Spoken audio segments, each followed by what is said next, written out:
The chapel doors were open, but no one was celebrating. Dust drifted through the gap like something hesitant, unwilling to settle. The town of Salvation Creek had a church that leaned slightly to the left, as if the weight of all the prayers said inside had finally begun to bend it. The wood was grey, the bells silent, and the windows so thick with grime that even noon light came through yellow and sick. Cole Brennan wasn't supposed to be there. He'd ridden in to deliver a mare, a sorrel with a white blaze, bought sight unseen by a man named Mercer who ran the general store. The deal was simple: drop the horse, collect the money, ride out before sundown. Cole had done it 100 times in 100 towns. He didn't linger, he didn't ask questions, he didn't get involved. But when he tied the mare to the post outside the store, he heard the hymn. It wasn't joyful, it didn't soar. It dragged, slow and mournful, like a funeral march dressed up in wedding clothes. The voices were thin, reluctant, and beneath them was a sound Cole couldn't place at first, a high, broken note that didn't belong. He stood in the street, one hand still on the reins, listening. The town was too quiet. A few faces watched from windows, pale and unmoving. A woman on the boardwalk turned away when he looked at her. A boy sitting on a barrel outside the saloon stared at him with hollow eyes, then spat into the dirt. Cole let go of the reins and walked toward the church. The hymn stopped. He reached the doorway just as the preacher's voice rose inside, high and reedy, like a man trying to sound holy but only managing to sound nervous. "And do you, child, take this man to be your lawful wedded husband, to honor and obey, in sickness and in health, so long as you both shall live." Silence. Cole stepped into the doorway. The interior of the chapel was dim, the pews half empty. A few townspeople sat stiff-backed and stone-faced, their hands folded in their laps like they were attending an execution. At the front, beneath a crooked wooden cross, stood the preacher, a thin man in a stained collar, his Bible open but his eyes fixed somewhere above it, as if he couldn't bear to look down. Beside him stood a man in his 40s, broad-shouldered and clean-shaven, dressed in a black suit that looked expensive. His expression was calm, patient, almost kind. His hands were folded in front of him like a man who had done this before. And next to him, in a dress too big for her frame, stood a girl. She couldn't have been more than 13. The dress was white, or had been once. Now it was grey at the hem, wrinkled and loose around her shoulders. Her hair had been pinned back, but strands had come free and hung against her pale cheeks. Her hands were clenched so tightly at her sides that her knuckles were white. She wasn't crying. She wasn't moving. She was staring straight ahead, her jaw set, her eyes burning with something that wasn't fear, it was fury. "I said," the preacher repeated, his voice cracking, "do you take this man?" "No." The word was barely a whisper, but it cut through the chapel like a gunshot. The man in the black suit didn't flinch. He reached out slowly, gently, and placed a hand on the girl's shoulder. His voice was soft, almost fatherly. "Now, Sarah, we talked about this. Your mama signed the papers. It's all legal. It's all proper." "I don't care what she signed." The girl's voice was louder now, trembling but defiant. "I'm not saying yes." The preacher shifted uncomfortably, glancing toward the pews. A woman in the front row, thin, hollow-eyed, dressed in faded calico, stared down at her lap. Her lips moved silently, like she was praying, or maybe just trying not to speak. The man in the black suit smiled. It was a patient smile, the kind a teacher might give a stubborn child. "You'll say yes," he said quietly, "because if you don't, your mama loses the house, your little brother goes hungry, and you'll have nowhere to go but the street." He leaned closer, his voice dropping to a murmur only she could hear. "I'm offering you a future, Sarah, don't be foolish." Cole didn't remember deciding to move. He was just suddenly standing in the aisle, his boots loud against the wooden floor, his shadow stretching long across the pews. Every head turned. The preacher's mouth opened, then closed. The man in the black suit straightened slowly, his hand still on the girl's shoulder. His eyes, pale gray, cold as river stones, fixed on Cole with the kind of calm that came from never being questioned. "This is a private ceremony," the man said evenly. Cole didn't answer. He looked past him, straight at the girl. Her eyes met his, wide, desperate pleading. "How old is she?" Cole asked. The preacher cleared his throat. "That's none of your concern, stranger." "How old?" The man in the black suit tilted his head slightly, his expression unchanging. 13, old enough to marry with parental consent, which, as I've said, we have. Cole's jaw tightened. He looked at the woman in the front row, the girl's mother.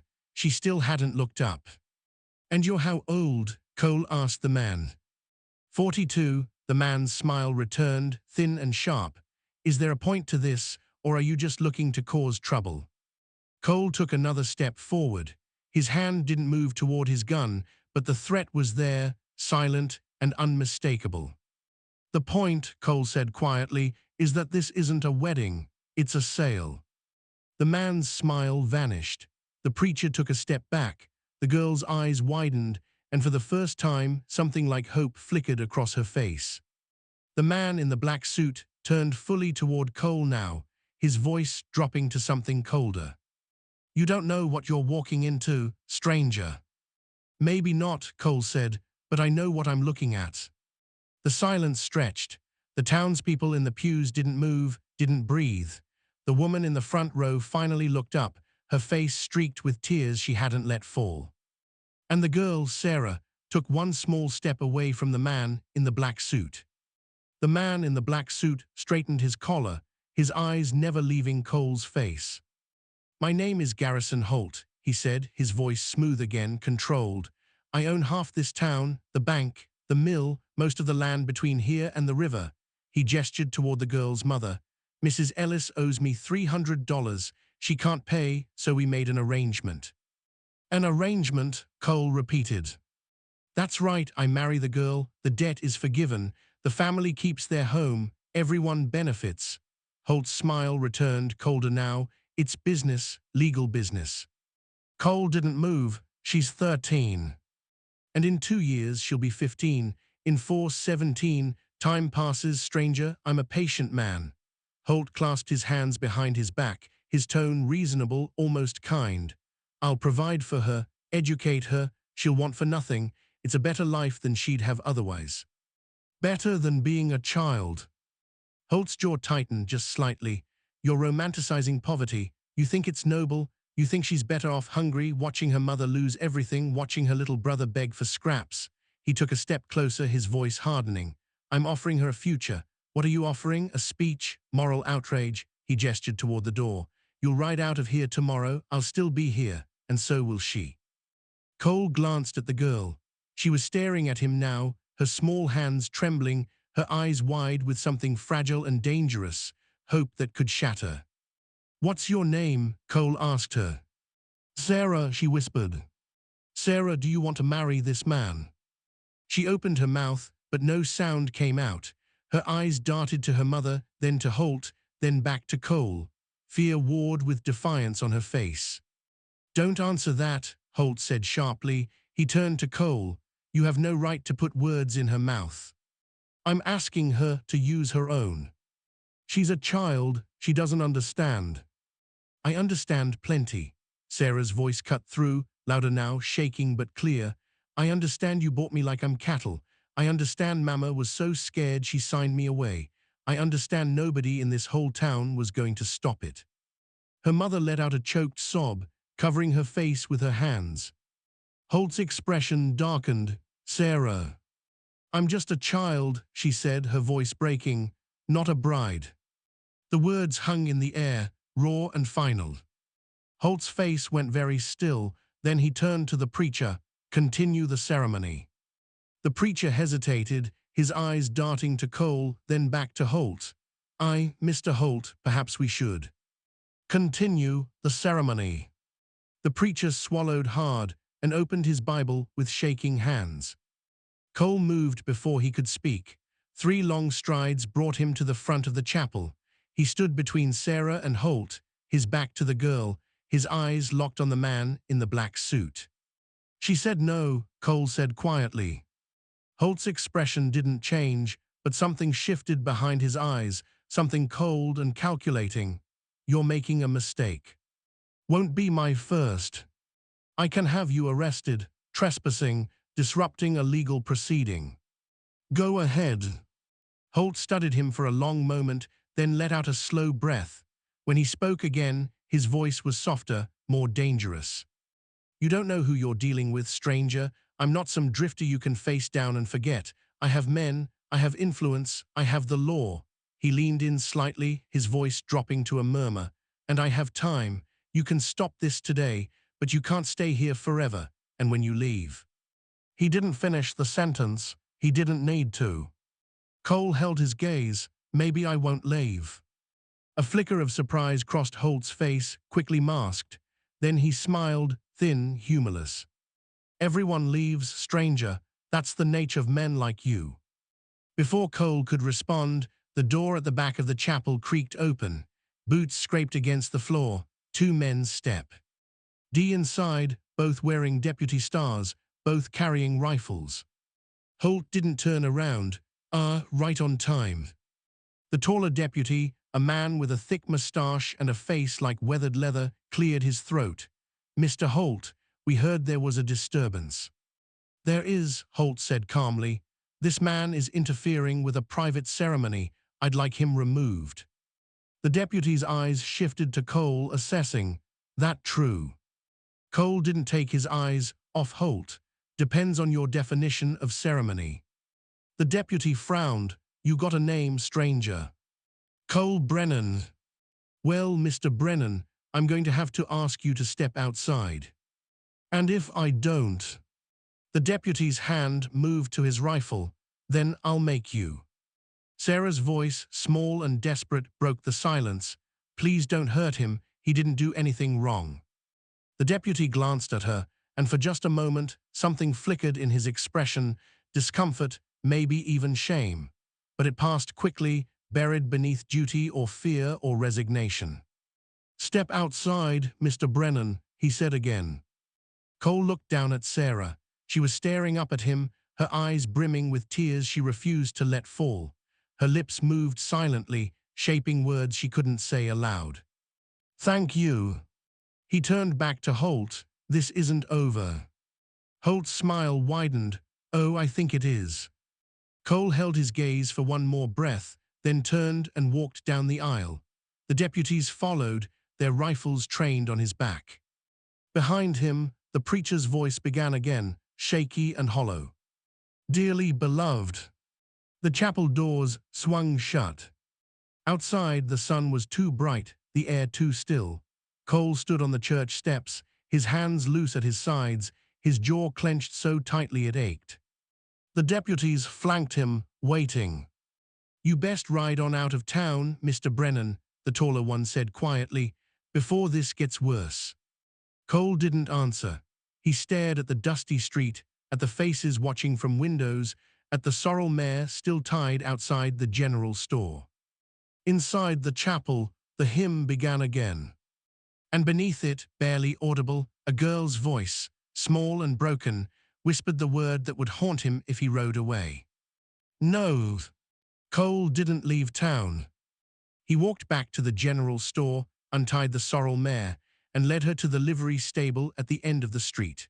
The stable hand, a boy no older than 16 with nervous eyes, took the reins without a word and disappeared into the shadows of the barn. Cole stood in the doorway, watching the street. The chapel doors were still closed. The hymn had ended. The town had gone silent again, waiting. He knew what would happen next. He'd seen it before in a dozen towns like this. Men with money, men with power, men who believed the law existed to protect them and crush everyone else. Holt would finish the ceremony. He'd take the girl. And by morning, anyone who objected would find themselves run out of town or worse. Cole should have ridden out. He'd done it before, seen injustice, turned away, told himself it wasn't his fight. The West was full of things that weren't fair, weren't right, weren't fixable. A man could drown trying to save everyone. But he kept seeing Sarah's face, the fury in her eyes, the way she'd whispered no like it was the only word she had left. He leaned against the stable wall, and waited. An hour passed. The sun shifted, casting long shadows across the street.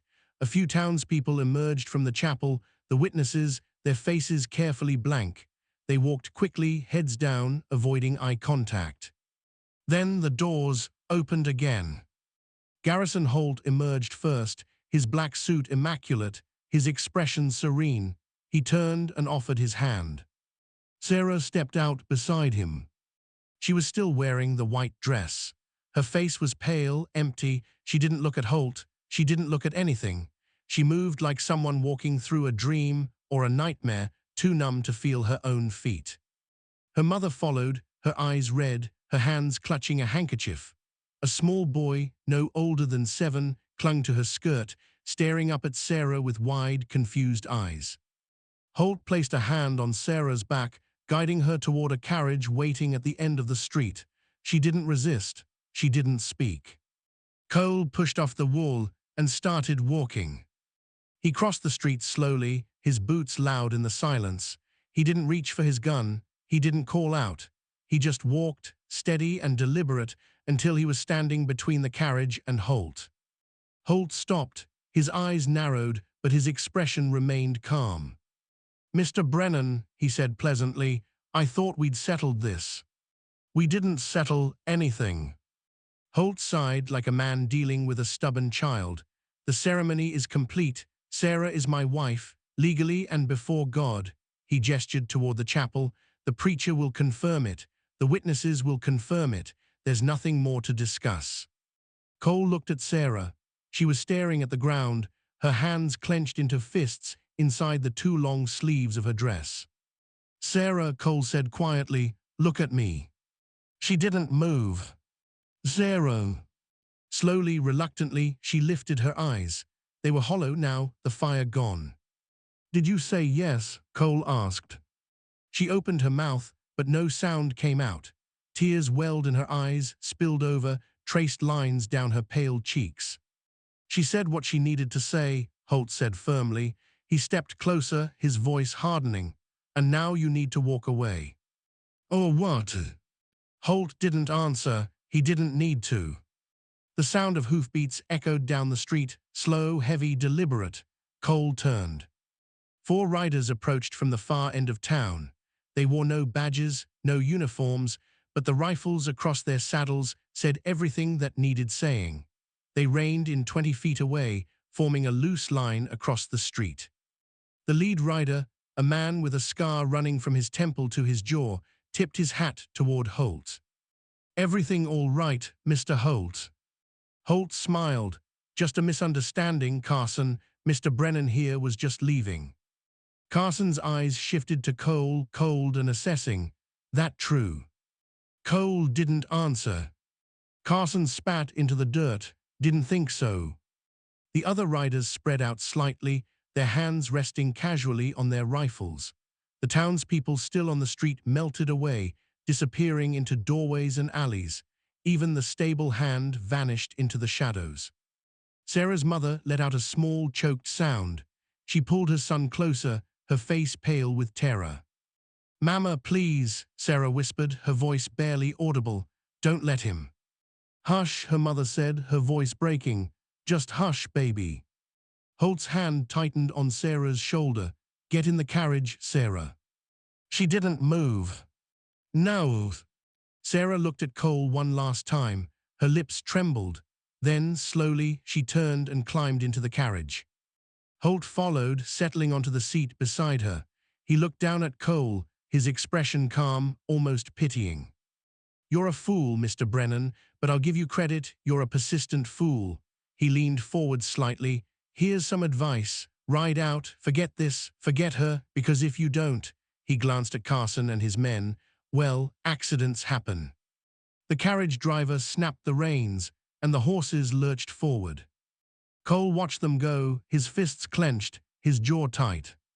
Carson guided his horse closer, stopping just a few feet away. He leaned forward in the saddle, his voice low. "You seem like a decent sort, Brennan, so I'll tell you straight, Mr. Holt runs this town. What he says goes, and he says you leave tonight." He paused.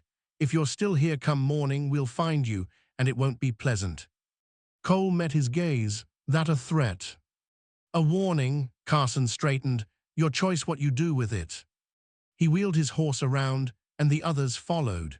They rode slowly back down the street, their rifles glinting in the fading light. The street was empty now. Even Sarah's mother and her son had disappeared.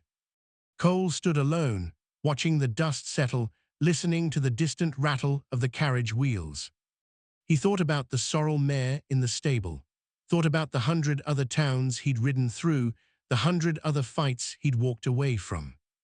Thought about a girl in a white dress, her eyes hollow, her voice barely a whisper.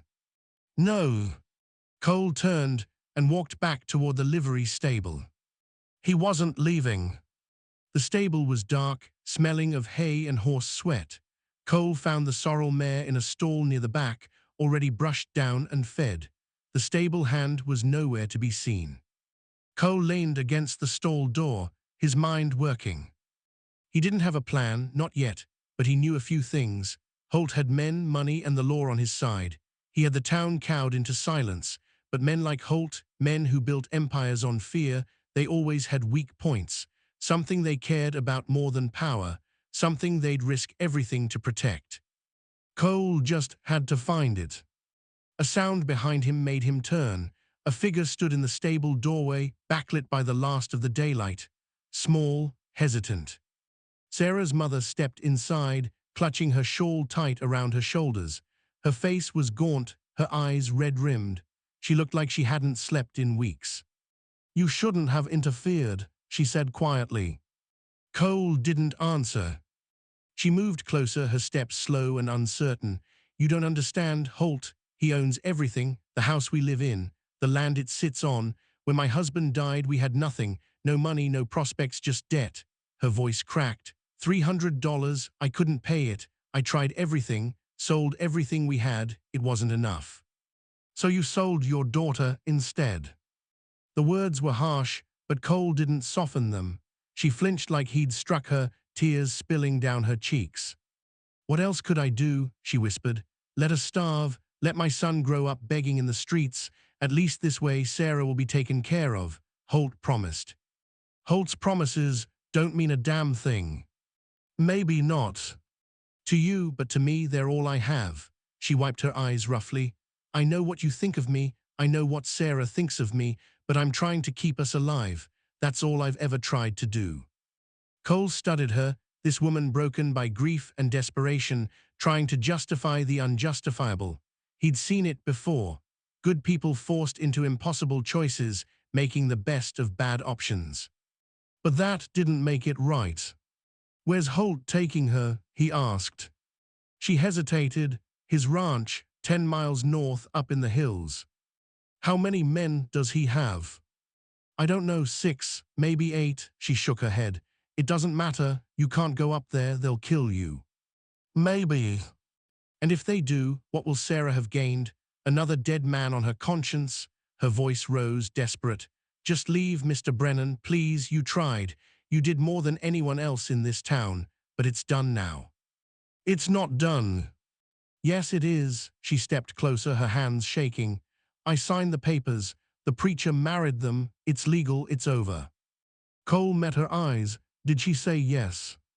The woman froze. Her mouth opened, then closed. Fresh tears welled up, but she said nothing. "That's what I thought," Cole said quietly. He turned to saddle the mare, but the woman caught his arm. "Wait," her voice was barely a whisper. There's something you should know." Cole paused.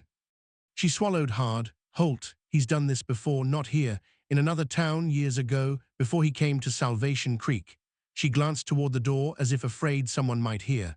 "There was a girl, younger than Sarah. He married her. 6 months later she was dead. Fell down the stairs, they said, but some people whispered." She didn't finish. Cole's jaw tightened. "Why didn't you tell anyone?" "Who would I tell? The sheriff works for Holt, the judge too, and even if they didn't, it's just rumors, no proof, no one who'd stand up and say it out loud." She looked up at him, her eyes pleading. "But if it's true, if he hurt that girl, then Sarah." She couldn't say it. Cole finished saddling the mare, his movements deliberate, methodical. His mind was already working, piecing together a plan. "Go home," he said. "Lock your doors, keep your son close." "What are you going to do?" "What I should have done from the start." The woman stared at him for a long moment, something like hope flickering in her exhausted eyes. Then she turned and hurried out of the stable, disappearing into the gathering dusk. Cole led the mare outside and swung into the saddle. The street was empty, the windows dark. Salvation Creek had closed its eyes, the way it always did when something ugly happened. But not everyone had. As Cole turned the mare north, he saw a figure standing in the shadows beside the general store. The stable hand, the boy who'd taken the mare earlier. He stepped forward just enough for Cole to see his face. "Holt's Ranch," the boy said quietly. "Follow the north road till you reach the fork. Take the left path, keeps going up into the hills. Big house at the top, white pillars, red roof." He paused. "There's 6 men, maybe 7. They patrol at night, 2 at the main gate, 1 at the house. The others sleep in the bunkhouse out back." Cole stuttered him. "Why are you telling me this?" The boy's jaw tightened. "Because I had a sister once. She was 14 when a man like Holt came through, made promises, made deals." He looked away. "She's buried now." He turned and walked back into the shadows without another word. Cole sat for a moment, feeling the weight of it, the anger, the grief, the long years of silence. Then he nudged the mare forward, heading north. The moon was rising, pale and cold. Somewhere ahead, a girl in a white dress sat in a house she didn't choose, with a man she didn't love, waiting for something she couldn't name. Cole rode faster. The ranch sat on a hill like a crown, its white pillars glowing in the moonlight. Cole had left the mare tied a quarter-mile back and approached on foot, moving through the scrub brush and scattered pines that dotted the slope. The boy had been right. 2 men stood guard at the main gate, leaning against the posts, rifles slung over their shoulders. They were talking in low voices, passing a flask back and forth. Beyond them, the house rose 3 stories tall, its windows lit from within. Cole circled wide, staying low, moving through the shadows. He'd spent years learning how to go unseen, tracking stolen horses across open country, slipping past sentries in the war, surviving by being quieter than the men hunting him. He reached the back of the property where the bunkhouse sat dark and silent. A single guard stood near the main house, smoking a cigarette, his back to the stable. Cole waited. Patience was as much a weapon as a gun. The guard finished his cigarette, ground it out with his boot, and walked toward the bunkhouse. Cole moved the moment he disappeared inside. The back door of the main house was unlocked. Arrogance, or maybe just habit. Men like Holt didn't expect to be challenged in their own homes. Cole slipped inside, easing the door closed behind him. The interior was as grand as he'd expected. Polished wood floors, expensive rugs, paintings on the walls. The kind of wealth built on the backs of people who had nothing. He moved through the hallway, listening. Voices drifted from somewhere upstairs, a man's voice, calm and patient, and beneath it, silence. Cole climbed the stairs, each step careful, deliberate. At the top, a hallway stretched in both directions. Light spilled from beneath a door at the far end. He approached, his hand resting on the grip of his revolver. Inside the room, Holt's voice continued, soft and almost gentle. "You'll get used to it, Sarah. I know it's difficult now, but in time you'll see. I can give you everything, comfort, security, a place in society. All you have to do is accept it." "No answer." "You're being stubborn, like a child." A pause. "But you're not a child anymore, are you? You're my wife." Cole pushed the door open. The room was a bedroom, large and richly furnished. Holt stood near the window, still wearing his black suit. Sarah sat on the edge of the bed, still in her white dress, her hands folded in her lap. Her face was blank, empty, like she'd gone somewhere far away. Holt turned at the sound of the door. Surprise flickered across his face, quickly replaced by cold fury. "Brennan," his hand moved toward the desk beside him, where a pistol lay within reach. "Don't," Cole said quietly. Holt froze, his eyes flicked to the gun at Cole's side, then back to his face. Slowly, he raised his hands. "You're making a grave mistake," Holt said evenly. "I've been told." Sarah's head lifted. She stared at Cole, her eyes wide, uncomprehending, as if she couldn't quite believe he was real. "Sarah," Cole said gently, "come here." She didn't move. "Sarah, it's all right, come here." She stood slowly, her legs unsteady, and took one hesitant step forward, then another. Holt moved fast, faster than Cole expected. He lunged for the pistol on the desk, his hand closing around the grip. Cole's gun cleared leather in a heartbeat. The shot was deafening in the confined space. Holt staggered back, the pistol slipping from his fingers. He looked down at the spreading red stain on his white shirt, then up at Cole, his expression more shocked than pained.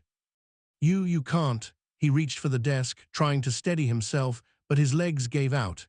He collapsed to the floor, gasping. Sarah stood frozen, her hands pressed to her mouth, her eyes wide with terror. Cole moved past her, kicking Holt's pistol away. He knelt beside the man, checking the wound. It was bad, high on the chest, near the shoulder, but deep. Holt's breathing was ragged, blood bubbling at his lips. "You won't get away with this," Holt wheezed. "Maybe not," Cole said, "but you won't either." Footsteps pounded up the stairs. Cole turned, putting himself between Sarah and the door, his gun raised. The door burst open. Carson and two other men spilled inside, rifles ready. They froze at the sight of Holt on the floor, bleeding. "Drop it, Brennan," Carson barked. Cole didn't lower his gun, he drew first. "That's not how it's going to look." "Then make it look different." Carson's jaw worked. His rifle was aimed at Cole's chest, but his eyes kept darting to Holt, to the spreading pool of blood, to Sarah standing pale and trembling behind Cole. "She's 13, Cole said quietly. "You know that, right? You know what he was doing." Carson's grip on the rifle tightened. "Doesn't matter what I know." "It should." A long silence stretched. The other two men shifted uncomfortably, their eyes uncertain. Carson let out a slow breath. "Lower the gun, Brennan." "Not until she walks out of here." "Lower the damn gun, or I'll drop you where you stand." Cole held his gaze. "Then do it, but she walks either way." Carson stared at him, something flickering behind his hard eyes, doubt maybe, or shame. He glanced at Sarah again, at her pale face, her trembling hands, the too big dress hanging off her small frame. "Hells," he muttered. He lowered his rifle. "Take her, go." The other men looked at him in shock. "Carson." "I said go." Carson's voice was firm now. "Holt still breathing. We'll get the doc, the girl. She goes with Brennan." Cole held his gaze for one more moment, then holstered his gun. He turned to Sarah and held out his hand. "Come on." She stared at his hand like it was something from a dream. Then, slowly, she reached out and took it. Her fingers were cold, trembling. Cole squeezed gently. "It's over," he said quietly. "Let's go." They walked out of the room, past Carson and his men, down the stairs, out into the cool night air. Behind them, voices rose in confusion and anger, but no one followed. The mare was where he'd left her. Cole lifted Sarah into the saddle, then swung up behind her. She leaned back against him, her small body shaking with silent sobs.